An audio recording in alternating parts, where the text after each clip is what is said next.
ሐሙስ ምሽት በነበረው ክሮሺያ ከፖርቹጋል ጋር ባደረጉት የኔሽንስ ሊግ ጨዋታ ክርስቲያኖ ሮናልዶ 900ኛ ጎሉን አስቆጥሮ አዲስ ታሪክ ማጻፍ የቻለ ጀግና ሆኗል። ተጫዋቹ እውቅና ባላቸው ጨዋታዎች ከፍተኛ የሆነውን 900 ጎሎች ያስቆጠረ ብቸኛ የዓለማችን ተጫዋች ለመሆንም በቅቷል። በትናንት ምሽቱ ጨዋታ የ39 ዓመቱ ፖርቹጋላዊ 900ኛ ጎሉን ካስቆጠረ በኋላ በደስታ ስሜት ሆኖ በእግሮቹ ተንበርክኮና ፊቱን በእጆቹ ሸፍኖ በደስታ ሲቦርቅ ታይቷል።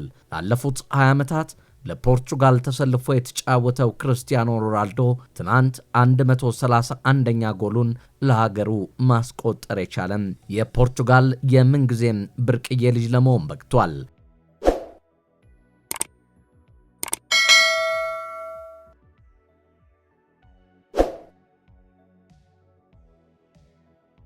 ሮናልዶ ለፖርቹጋል ብሔራዊ ቡድን ካስቆጠራቸው ጎሎች በተጨማሪ ለስፖርቲንግ ሊዝበን፣ ለማንቸስተር ዩናይትድ፣ ለሪያል ማድሪድ፣ ለጁቬንቱስ እና አሁን እየተጫወተበት ለሚገኝበት ለአልናስር በርካታ ኳሶችን ከመረብ አገናኝቷል።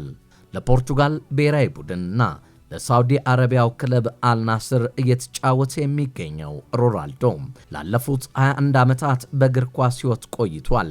ሮናልዶ ለመጀመሪያ ክለቡ ስፖርቲንግ ሊዝበን 5 ጎሎችን ማስቆጠር የቻለ ነበር። በመቀጠል ወደ ማንቸስተር ዩናይትድ በማምራት በ293 ጨዋታዎች 118 ኳሶችን ከመረብ አገናኝቷል። በመቀጠል በአውሮፓውያኑ 2009 ሪከርድ በነበረ 94 ሚሊዮን ዩሮ ሪያል ማድሪድን ተቀላቅሎ በ9 ዓመት ቆይታው በ438 ጨዋታዎች ላይ ተሰልፎ መጫወት ሲችል 450 ጎሎችን ማስቆጠር ችሏል። በመቀጠል ወደ ጣሊያኑ ክለብ ጁቬንቱስ አቅንቶ በ3 ዓመት ውስጥ 101 ጎሎችን ከመረብ አገናኝቷል። ከጁቬንቱስ በኋላ ወደ ቀድሞ ክለቡ ማንቸስተር ዩናይትድ ተመልሶ በ54 ጨዋታዎች 27 ጎሎችን አስቆጥሯል። ሆኖም ከማንቸስተር ዩናይትድ ጋር በአውሮፓውያኑ 2023 በውዝግብ ተለያይቷል። ከዚያም የሳውዲውን አልናስር ተቀላቅሎ እየተጫወተ ሲሆን እስካሁን 68 ጎሎች አሉት። በዓለም ላይ የሚገኙ ተጫዋቾች የሚያስቆጥሯቸው ማዕከላዊ የመረጃ ቋት ባይኖርም ሮናልዶ በይፋዊና በከፍተኛ ውድድሮች ያስቆጠራቸው ጎሎች ተመዝግበዋል። ይህም ቁጥር በዓለም ላይ ከፍተኛ ጎል ያለው ተጫዋች አድርጎታል። ብራዚላውያኑ አንጋፋ ተጫዋቾች ፔሌና ሮማሪዮ እያንዳንዳቸው 1000 ጎሎች አስቆጥረናል ብለው ይከራከሩ ነበር። ሆኖም የወዳጅነት ጨዋታዎችና ዕውቅና በሌላቸው ጨዋታዎች ላይ ያስቆጠሯቸው ጎሎች ሲቀነሱ እያንዳንዳቸው ያስቆጠሯቸው ጎሎች ብዛት ወደ 700 ዝቅ ይላሉ። የክርስቲያኖ ሮናልዶ የረጅም ጊዜ ተቀናቃኝ ሊዮኔል ሜሲ እስካሁን 867 ጎሎች አሉት። ሮናልዶ ወደ 40ኛ ዓመቱ እየገሰገሰ ቢሆንም 1000 ጎል ሳላስቆጥር ከእግር ኳስ ሕይወት አርቅም ብሏል። ከቀድሞ የቡድን አጋሩ ሪዮ ፈርዲናንድ በዩቲዩብ ባደረጉት ቃለ ምልልስ ይህንን ስኬት በመጪው 2 ዓመታት እንደሚያሳካው በእርግጠኝነት ተናግረዋል። 1000 ጎል ላይ መድረስ እፈልጋለሁ፣ ጉዳት ካላጋጠመኝ ያንን ማድረግ እፈልጋለሁ ሲል ለፈርዲናንድ ተናግረዋል። ክርስቲያኖ ሌላም ስኬት ማስመዝገብ የቻለም የዓለማችን ብርቅዬ እግር ኳስ ተጫዋችም ለመሆን በቅቷል። ክርስቲያኖ ሮናልዶ በብሉምበርግ ዘገባ መሰረት የመጀመሪያው እግር ኳስ ተጫዋች ቢሊየነር ሆኗል ሲል ዘግቧል። የዓለምን ሀብታም ሰዎች የተጣራ ገቢ የሚከታተለው ብሉምበርግ ቢሊየነር ኢንዴክስ የ40 ዓመቱን ፖርቹጋላዊና የአልናስር አጥቂ ሀብት ለመጀመሪያ ጊዜ ተመልክቷል። የሀብት ምዘናው በተጫዋችነት ዘመኑ የሚያገኘውን ያሉትን ኢንቨስትመንቶችና የማስታወቂያ ክፍያዎች የተመለከተ ሲሆን የሮናልዶ የተጣራ ሀብት 1.4 ቢሊዮን ይሆናል ብሏል። እንደ አውሮፓውያኑ አቆጣጠር ከ2002 እስከ 2023 ባሉት ዓመታት ብቻ ከደሞዝ ከ550 ሚሊዮን ዶላር በላይ ማግኘቱን እንዲሁም ከንግድ ስምምነቶችና ናይኪን ጨምሮ ከሌሎች ስፖንሰሮች በዓመት 18 ሚሊዮን ዶላር እንደሚያገኝ ተዘግቧል።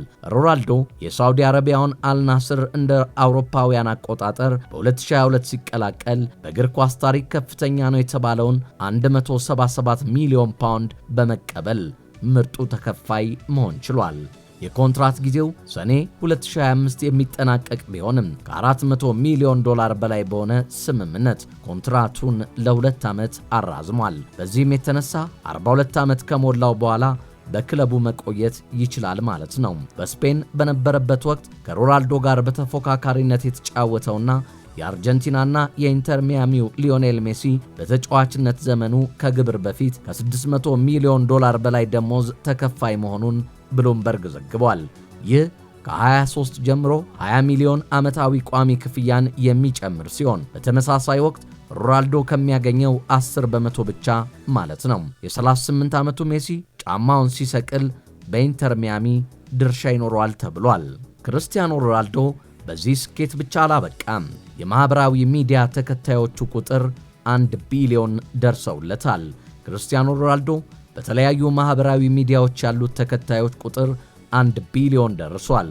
ይህ ቁጥር በፌስቡክ፣ በኢንስታግራም፣ ትዊተር፣ ዩቲዩብ እንዲሁም የቻይና ማህበራዊ ሚዲያዎቹ በዌምቦ እና ኳኢሾ ያሉት አንድ ላይ ተደምረው ነው። ተመሳሳይ ሰዎች በተለያዩ ማህበራዊ ሚዲያዎች ስለሚከተሉት እንዲሁም የተወሰኑት ቦትስ በማለት የሚታወቁ ሐሰተኛ ገጾች በመሆናቸው 1 ቢሊዮን ግለሰቦች ይከተሉታል ማለት አይደለም። ይሁን እንጂ በፒፒ ፎርሳይት ማህበራዊ ሚዲያ ኤክስፐርት የሆነው ፓውሎ ፔስካቶሬ ሚዲያዎችና ብራንዶች በትኩረት የሚከታተሉት አጃይብ የሚያሰኝ ቁጥር መሆኑን ተናግሯል። የሚያስደንቅ ስኬት ነው። በተጨማሪ ደግሞ በሚዲያው ላይ ያለውን ለውጥም ያሳያል ብሏል። ምስጋና ለቴክኖሎጂ ይሁን እንጂ አዲስና ወጣት ተከታዮችን ለማግኘት ተችሏል ብሏል። በእግር ኳስ ሜዳ ላይ ሮናልዶ ከአርጀንቲናው ኮከብ ሊዮኔል አንድሬስ ሜሲ ጋር ይፎካከራል። ከሜዳ ውጭ ግን በማህበራዊ ሚዲያ ተከታዮች ውድድር ማንም አጠገቡ የሚደርስ የለም። ሜሲ 623 ሚሊዮን ተከታዮች ብቻ ነው ያሉት። በማህበራዊ ሚዲያ ላይ በርካታ ተከታይ ካሏቸው ዝነኛ ሰዎች መካከል ድምፃዊትና ተዋናይ ሴሊና ጎሜዝ 690 ሚሊዮን፣ ድምፃዊ ጀስቲን ቤበር 607 ሚሊዮን እንዲሁም ድምፃዊ ቴይለር ስዊፍት 574 ሚሊዮን ተከታይ ነው ያሏቸው። እንደ ቢቢሲ ከሆነ የተመለከታቸው ሌሎች ስመ ገናና የሆኑ አርቲስቶች ዘሮክ 557 ሚሊዮን፣ ካይሊ ጄነር 551 ሚሊዮን እንዲሁም አሪያና ግራንዴ 508 ሚሊዮን ተከታዮች ነው ያሏቸው። የዓለማችን ዝነኛው ዩቲዩበር ሚስተር ቢስት አጠቃላይ ያሉት ተከታዮች ብዛት 543 ሚሊዮን ብቻ ነው። 1 ቢሊዮን እግር ኳስ ተጫዋቹ ክርስቲያኖ ሮናልዶ 1 ቢሊዮን ተከታዮችን ካፈራባቸው ምክንያቶች መካከል አንደኛው ባለፈው ወር የከፈተውና በሳምንት ውስጥ 50 ሚሊዮን ወዳጆች ያፈራው ዩቲዩብ ገጹ ነው። ሜሲ በተቃራኒው እንደ አውሮፓውያን አቆጣጠር ከ2011 ጀምሮ የተለያዩ ቪዲዮዎችን ቢጭንም ያሉት ግን 3.5 ሚሊዮን ተከታዮች ብቻ ናቸው። ሜሲ ዩቲዩብ ላይ አዲስ ቪዲዮ ከጫነ ረጅም ጊዜ ያስቆጠረ ሲሆን ቀሪዎቹም በአፍ መፍቻ ቋንቋው ስፓኒሽኛ የቀረቡ ናቸው። ሮናልዶ ግን ከባለቤቱ ጆርጂኒያ ሮድሪጌዝ እንዲሁም ከቀድሞ የማንቸስተር ዩናይትድ ባልደረባው ሪዮ ፈርዲናንድ ጋር በእንግሊዝኛ ያደረጋቸው ጨዋታዎች ናቸው በገጹ ላይ የተለቀቁት። ሮናልዶ በእነዚህ ቪዲዮዎች በስፓኒሽኛ ወይም በፖርቹጋል ሲያወራ የእንግሊዝኛ ትርጉማቸው ከስር ለተመልካች መቀመጡ የበለጠ ተከታይ እንዲያፈራ አድርጎታል።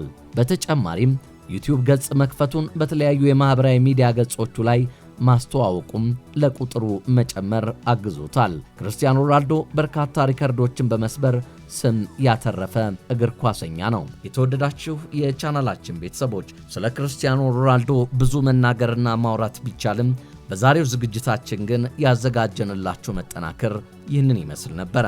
እናንተም አብሮነታችሁን ላይክ፣ ሼር፣ ኮሜንት፣ ፎሎ፣ ሰብስክራይብ እና የደውል ምልክቷን እየነካችሁ አብሮነታችሁን ስለምታደርሱን ከልብ እያመሰገንን በሌላ አስደናቂ ትንታኔና ዘገባ እስክንገናኝ በያላችሁበት ሰላምና ቸር ገጥሞን ያገናኘን እንላለን።